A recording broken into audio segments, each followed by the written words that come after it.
Hello నమస్తే. ఆంధ్రప్రదేశ్లో private ఆసుపత్రులు ఆరోగ్యశ్రీ సేవల్ని నిలిపివేశాయి. 2700 కోట్ల రూపాయలు బకాయిలు రాష్ట్ర ప్రభుత్వం నుంచి రావాల్సి ఉంది. ఆ బకాయిలు రావట్లేదు. బకాయిలు ఇవ్వకపోతే మేము ఆసుపత్రులు నడిపే పరిస్థితిలో లేము అని చాలా రోజులుగా వాళ్ళు ఆందోళన చేస్తూ వస్తున్నారు. ప్రభుత్వం దృష్టికి సమస్యని తీసుకెళ్లారు. ఇటీవల అసెంబ్లీ సమావేశాలు జరుగుతున్న సందర్భంగా మంత్రి సత్యకుమార్ త్వరలోనే వాళ్ళకి సంబంధించిన బకాయిలన్నింటినీ కూడా క్లియర్ చేస్తామంటూ ప్రకటించారు. అసెంబ్లీ సమావేశాలు ముగిశాయి, వారాలు గడుస్తున్నా ఇప్పటివరకు ఆ డబ్బులు రిలీజ్ చేయలేదు ప్రభుత్వం. ఈ నేపథ్యంలో రాష్ట్ర వ్యాప్తంగా ఆరోగ్యశ్రీ సేవల్ని నిలిపివేస్తున్నట్లుగా ప్రైవేట్ ఆసుపత్రులు ప్రకటించాయి. సో ఈ ఆరోగ్యశ్రీ సేవలు నిలిపివేయడం అనేది పేద ప్రజలకు ఆరోగ్యాన్ని దూరం చేయడం అవుతుంది. ఆరోగ్యశ్రీ సేవలు నిలిపివేయడం కారణంగా కొత్తగా హాస్పిటల్కి వెళ్ళే వాళ్ళు మాత్రమే కాదు, ఇప్పటికే ఇన్పేషెంట్గా అడ్మిట్ అయి ఉన్న వాళ్ళకి సంబంధించిన వైద్య సేవలకి కూడా అంతరాయం కలుగుతుంది. వాళ్ళంతా ఈ రోజు నుంచి డబ్బులు చెల్లించి వైద్యం చేసుకోవాల్సిన పరిస్థితి ఉంటుంది. ఎమర్జెన్సీ సర్వీసెస్లో అడ్మిట్ అయిన వాళ్ళు కావచ్చు, రకరకాల సర్జరీస్ కోసం అడ్మిట్ అయిన వాళ్ళు కావచ్చు, సర్జరీస్ అయిన తర్వాత ప్రొసీజర్ కోసం అక్కడే ఉన్న వాళ్ళు కావచ్చు, వాళ్ళంతా కూడా డబ్బులు చెల్లించాల్సిన పరిస్థితి ఈ రోజు నుంచి ఉంటుంది. ప్రభుత్వం అసోసియేషన్తో హాస్పిటల్స్ వాళ్ళతో ఇప్పటికే పలుదపాలుగా చర్చలు జరిగినప్పటికీ కనీసం కొంత అమౌంట్ అయినా రిలీజ్ చేసి వాళ్ళు సేవల్ని నిలిపివేసే పరిస్థితి రాకుండా చూడాల్సి ఉంది. బట్ ఆ దిశగా ప్రభుత్వం ప్రయత్నం చేసినట్టు కనపడలేదు. ఆ కారణంగానే ఆరోగ్యశ్రీ సేవలు ఆంధ్రప్రదేశ్ రాష్ట్రంలో నిలిచిపోయినట్లుగా భావించాలి. ఇక్కడ ఒక విషయాన్ని గమనించాలి. ఆంధ్రప్రదేశ్లో ఇప్పుడు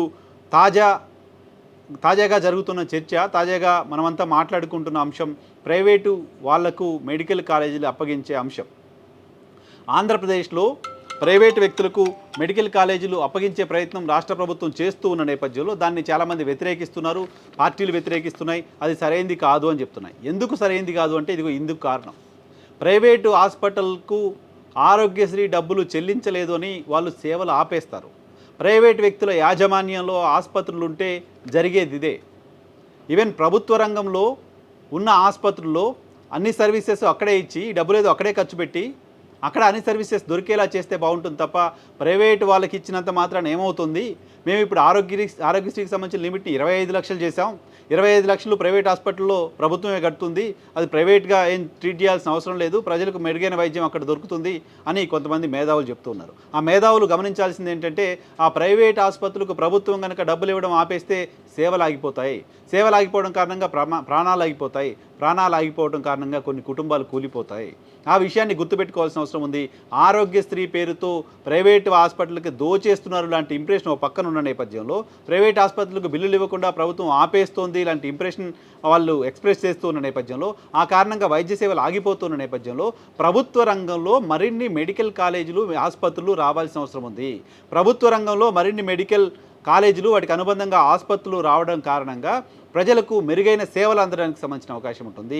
కేవలం పేదవాళ్ళకు మాత్రమే కాకుండా మధ్యతరగతి, ఎగువ మధ్యతరగతి కూడా ఆసుపత్రులకు వెళ్ళి ట్రీట్మెంట్ చేయించుకోవడానికి సంబంధించిన అవకాశం ఉంటుంది.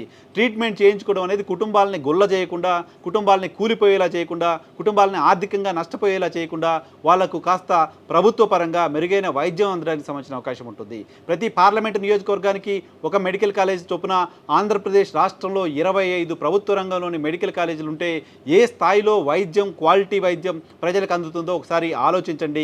ఈరోజు ఎక్స్పీరియన్స్ చూసిన తర్వాత అయినా మాకు ఆరోగ్యశ్రీ డబ్బులు ఇవ్వలేదని మేము వైద్యం ఆపేస్తున్నామంటూ ప్రైవేట్ కాలేజీలు, ప్రైవేట్ ఆసుపత్రులు ప్రకటించిన తర్వాత అయినా ప్రభుత్వానికి జ్ఞానోదయం కలగాలి, ప్రభుత్వానికి వాస్తవం ఏంటో తెలియాలి, ప్రజలకు కూడా విషయం ఏంటో అర్థం కావాలి. ప్రైవేటు వ్యక్తులకు ఎందుకు ఆసుపత్రులు ఇవ్వకూడదు అనేదానికి ఇది ఒక ఎగ్జాంపుల్గా చూడాల్సిన అవసరం ఉంది.